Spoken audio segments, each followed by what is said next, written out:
ஒரு குடும்பத்தார் ரட்சிக்கப்படுவதற்கு முன்பாக பிரிந்து இருக்கிறார்கள், தூரமாக இருக்கிறார்கள். ரட்சிக்கப்பட்ட பிறகு சத்திய வசனத்தை அறிந்து கொண்ட பிறகு கணவன் தன்னுடைய நல்ல பணம் சம்பாதிக்க வேண்டிய வேலையை விட்டுட்டு தன் மனைவி பிள்ளைகளோடு சந்தோஷமாக, ஒரு சின்ன வேலையாக இருந்தாலும் சரி, என் மனைவி பிள்ளைகளோடு நான் சந்தோஷமாக நான் வாழ போறேன் என்று சரியான தேர்ந்தெடுத்த நபர்கள் அநேகர் உண்டு.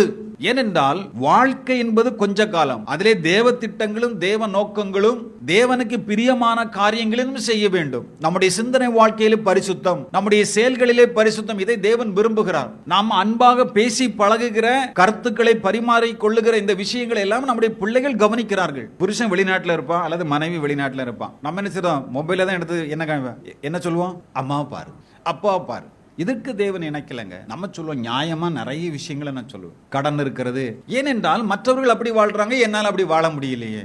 அவங்க வெளிநாட்டுக்கு போனா நிறைய சம்பாத்தியம் பண்றாங்க, ஆனால் நம்மளும் அதே மாதிரி வாழணும். பணம் சம்பாத்தியம் பண்ணுவது தவறோ பாவமோ அல்ல. அது எதுக்காக நம்ம பண்றோம்? வாழ்றதுக்காக தான் பண்றோம். வாழ்க்கையை தொலைச்சிட்டு சம்பாத்தியம் பண்ணணுமா? நான் என்ன சொல்லுகிறேன், உலகம் அநேக இதுதான் சாத்தான் பயன்படுத்துகிறான். அநேக குடும்பங்களிலே இப்படிப்பட்ட பிரிவுகள் அநேகரை தவறாக வழி நடத்துகிறது. இதுக்கு நிறைய உதாரணங்களை சொல்லலாம். வெளியே உலகத்துல அவர்கள் பிரிந்திருக்கிற அந்த வாழ்வு, சில பேருக்கு என்ன தெரியுமா பெருமை, என் புருஷன் எங்க இருக்கார் தெரியுமா? வெளிநாட்டில் இருக்கிற ஒரு சகோதரர் வெளிநாட்டில் இருந்தார். அவர் இங்க வந்தாருன்னு என்ன பார்ப்பார்.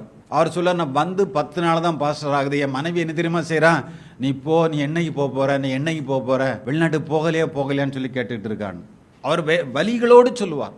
ஏன் தெரியுமா? அவர் வெளிநாட்டு போகணும்னா இவங்க ஒரு ஸ்கூட்டி எடுக்க வேண்டியது, அவ்வளோ சொந்தக்காரன் வீட்டில் போயிருந்து அவ்வளோ கதையும் பல்ல காமிச்சு பேசிட்டு இருக்கிறதான் வேலை. குடும்பத்துக்குள்ள ஒரு குடும்பத்துக்கு இன்னொரு குடும்பத்துக்கு என்ன தெரியுமா இந்த பத்த வைப்பம் தெரியுமா, வெடிக்குது, இதான் வேலை. அதே போல மனைவி மாற வெளிநாட்டுக்கு அனுப்பிட்டு இங்க எவ்வளவு தப்பா நடக்க முடியும், அப்படி தப்பா நடக்கிறவங்க நிறைய பேர் இருக்கிறாங்க. நான் எதற்காக சொல்லுகிறேன் என்றால், வேதம் இதை அனுமதிக்கவில்லை. நான் தனிப்பட்ட முறையிலே சில இடத்துல இவைகளை குறித்து ஆழமாகவும் அழுத்தமாகவும் பேசிக் கொண்டிருப்பேன். உங்கள் பிள்ளைகள் வளர்ந்து வருகிற இந்த நாட்களில் பெற்றோர்கள் நீங்கள் இருவரும் சரியான முறையில் உங்கள் பிள்ளைகளை, வாலிப பிள்ளைகளை நீங்கள் கவனிக்கவில்லை என்றால் நெறிகட்டு போவது நிச்சயம். கவனமாக நீங்க இருங்க. வேணா ஒரு பக்தி போர்வைகள் இருப்பாங்க, சர்ச்சுக்கு போறாங்க வாராங்க, அவங்க பக்தியாக இருக்கிறாங்க, நம்ம நினைச்சுக்கிட்டு இருப்போம். நம்ம பிள்ளைகள் அப்படி இருக்காது அப்படின்னு நம்ம நினைச்சுக்கிட்டு இருப்போம். இன்னைக்கு உலகம் வேற மாதிரி போயிட்டு இருக்குது. 50 வருடங்களுக்கு முன்னால உள்ள நிலை இன்னைக்கு கிடையாது. அதனால தேவனுடைய பிள்ளைகளாக இருக்கிற நாம் சிந்திக்க வேண்டும். ஒருத்தர் திருநெல்வேலியில வேலை பார்க்காரு, மனைவி இங்க இருக்கிறாங்க, டெய்லி போயிட்டு வரலாமா?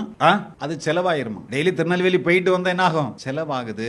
அதனால மாசத்துக்கு ஒருக்கா பார்த்துக்கிட்டா இது வாழ்க்கையாங்க. அப்போ வாழ்க்கையில் என்ன தெரியுமா? பணம் தான் பிரதானமானது. எதற்காக நாம் வாழ்கிறோம்? எதற்காக தேவன் கணவன் மனைவிங்கிற இந்த உறவுகளோடு நல்ல பிள்ளைகளை தந்து குடும்பமாக ஏன் தேவன் வைத்திருக்கிறார்? அவர் வாழ்வு கொடுக்க வந்தவர், அவர் வாழ வைக்கிறவர்.